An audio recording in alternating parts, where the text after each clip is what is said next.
చెయ్యని కంపెనీలకు ఇచ్చారు, లేదా వాళ్ళు ఒక యూనిట్ 10 యూనిట్లు 10 మెగావాట్ల ఉత్పత్తి చేసేవాళ్ళు మిగతా వాళ్ళతో అయిపోయి టోటల్గా 100 ప్రభుత్వంతో ఒప్పందం చేసుకున్నారు అన్నట్టు. అవన్నీ సమస్యలే కదా.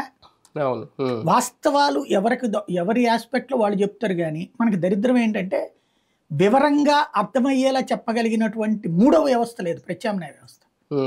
అదే మనకి శాపం. అవును. నిన్న చంద్రబాబు నాయుడు గారు ఇది ప్రజెంటేషన్ చేసే టైంలో అప్పుడు జగన్మోహన్ రెడ్డి గారు మాట్లాడిన మాటలు కూడా వినిపించారు. బాదుడే అంటే ఆయన పాదయాత్ర టైంలో మాట్లాడిన ఇవన్నీ.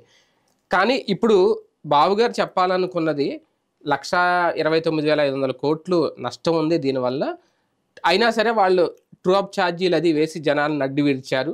మేము ఇవ్వనా, దాని అర్థం మేము వచ్చిన తర్వాత ఛార్జీలు ఇంకా పెరగవనా, లేదంటే ఆ భారం ఉంది కాబట్టి ఆ భారం భరించాల్సిందే అని ముందు హింట్ ఇచ్చారా?